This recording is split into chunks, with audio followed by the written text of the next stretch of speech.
ನನ್ನ YouTube channel. ಸ್ನೇಹಿತರೆ, ಹೊಸ ಯೂಟ್ಯೂಬರ್ಸ್ ತುಂಬಾ ಜನ ಬರ್ತಾ ಇದ್ದೀರಾ. ಸೊ ಆಲ್ರೆಡಿ ತುಂಬಾ ಜನ ಯೂಟ್ಯೂಬಲ್ಲಿ ತುಂಬಾ ಒಳ್ಳೆ ಒಳ್ಳೆ ವಿಡಿಯೋಗಳನ್ನ ಹಾಕ್ತಾ ಇದ್ದೀರಾ.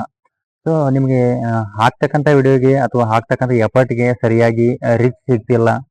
ಸೊ ವ್ಯೂಸ್ ಕಡಿಮೆ ಬರ್ಲಾಗತ್ತವ, ಸಬ್ಸ್ಕ್ರೈಬ್ ಬರ್ತಿಲ್ಲ. ಸೊ ಇವೆಲ್ಲ ಹಲವಾರು ಕಾರಣಗಳು ಇದ್ದೇ ಇರ್ತಾವ. ಸೊ ಆದ್ರೂ ನಾನೊಂದು ಎರಡು ಮೂರು ಮಾತು ಹೇಳ್ತೀನಿ.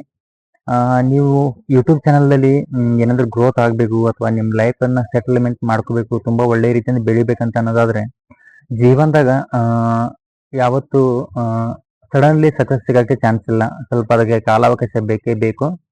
ನಾನು ಹೇಳೋದಿಷ್ಟೇ, ಕರೆಕ್ಟಾಗಿ ಒಂದು ಕಂಟೆಂಟನ್ನು ತೊಗೊಳ್ರಿ, ಕರೆಕ್ಟಾಗಿ ವಿಡಿಯೋ ಮಾಡಿರಿ, ಜೊತೆಗೆ ಆಡಿಯೋ ಕ್ವಾಲಿಟಿ ಕೂಡ ತುಂಬ ಚೆನ್ನಾಗಿರಲಿ.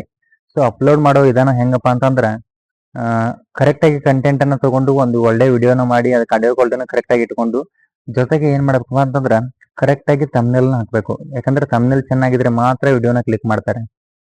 ಈಗ ಒಂದು ಎಕ್ಸಾಂಪಲ್ ಹೇಳ್ಬೇಕಂತಂದ್ರೆ, ನಮ್ಮ ಕನ್ನಡ ಇಂಡಸ್ಟ್ರಿಯಲ್ಲಿ ಒಂದು ಯಾವ್ದಾದ್ರು ಸೂಪರ್ ಆಗಿರೋ ಒಂದು ಫಿಲ್ಮ್ ಬಂದೈತೆ ಅಂತ ತಿಳ್ಕೊಡ್ರಿ. ಆ ಫಿಲಿಮ್ನ ಸಡನ್ಲಿ ಬಂದ ತಕ್ಷಣ ಎಲ್ಲರೂ ಹೋಗಿ ಥಿಯೇಟರ್ ಕುತ್ಕೊಂಡು ನೋಡೋಕೆ ಚಾನ್ಸೇ ಇಲ್ಲ. ಸೊ ಅದಕ್ಕೆ ಫಸ್ಟ್ ಟ್ರೈಲರ್ ಅಂತ ಒಂದು ಬಿಡ್ತಾರೆ.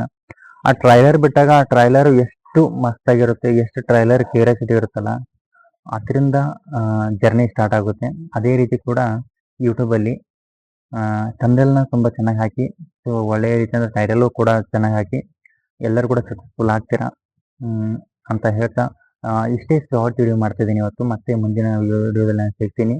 ಇನ್ನೂ ಯಾರು ಕೂಡ ನನ್ನ ಚಾನಲ್ನ ಸಬ್ಸ್ಕ್ರೈಬ್ ಮಾಡಿಲ್ಲ, ದಯವಿಟ್ಟು ಸಬ್ಸ್ಕ್ರೈಬ್ ಮಾಡಿಕೊಡ್ರಿ. ಟೇಕ್ ಕೇರ್, ಬಾಯ್ ಬಾಯ್.